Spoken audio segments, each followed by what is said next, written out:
शिव महापुराण के प्रथम खंड का 15वां अध्याय। सूत जी ने कहा, हे ऋषियों, ब्रह्मा जी के वचन सुनकर नारद जी अत्यंत प्रसन्न हो प्रेम सुख रूपी समुद्र में गोता लगाने लगे। फिर प्रेम पूर्वक इस प्रकार बोले, ब्रह्मा जी, आपने जो शिवलोक को सर्वोच्च स्थान देकर उनका वर्णन किया, उसे सुनकर मुझे बहुत प्रसन्नता हुई है, परंतु मेरे मन में एक संदेह उत्पन्न हुआ है। मैंने सुना था कि शिव जी का स्थान कैलाश पर्वत पर है तथा जो शिवपुरी में जाता है उसे कैलाश की प्राप्ति होती है, ना कि किसी अन्य स्थान की।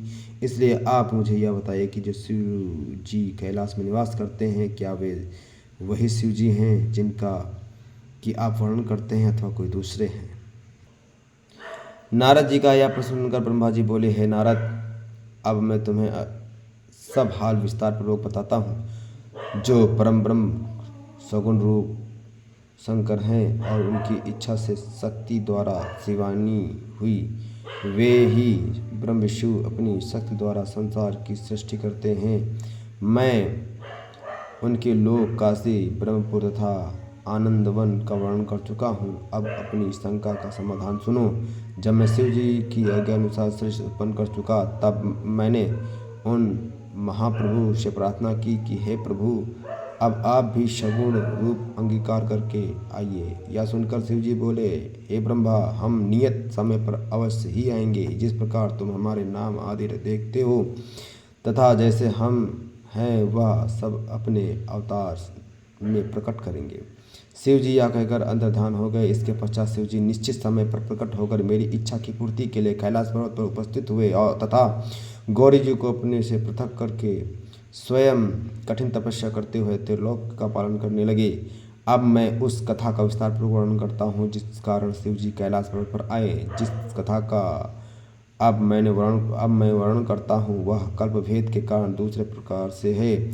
अर्थात मैंने शिव जी की आज्ञानुसार संसार को उपजाया और 14 लोक, उपलोक, द्रुपद, पुरी एवं कपिला को, जिन्हें देखने से मन प्रसन्न होता है तथा जहाँ काली मृत्यु रूप से बैठी है, प्रकट किया।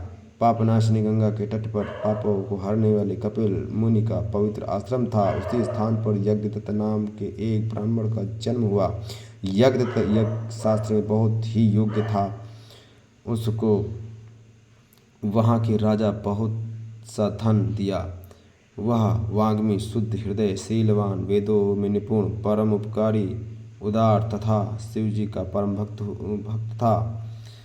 उसकी स्त्री अत्यंत पवित्र, पतिव्रता, गृह कार्य में निपुण तथा अच्छे कार्य करने वाली थी। कुछ समय पश्चात उसके एक पुत्र उत्पन्न हुआ।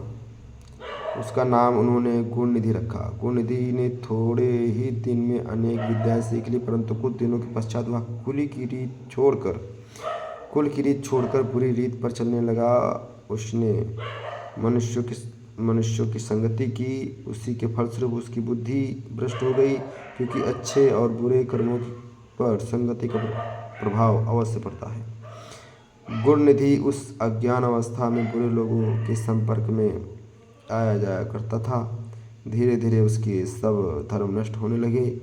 वह वेदों के विपरीत कर्म करने लगा। वह बड़ा छली तथा जुआरी हो गया। उसकी माता उसको नित्य भले भले उपदेश करती, परंतु वह पिता के निकट कभी भी न जाता। जिस समय उसकी माता कार्य में संलग्न रहती, वह घर की चीज़ें चुरा कर ले जाता। एक बार उसके पिता ने पूछा कि गुणनिधि कहाँ है। तब माता ने उत्तर दिया, वह स्नान, पूजन तथा भोजन आदि से निवृत्त होकर अपने मित्र विद्यार्थियों के साथ पाठशाला चला गया है। इस प्रकार उसकी माता ने उसके पिता से उसके अवगुणों को छिपाया।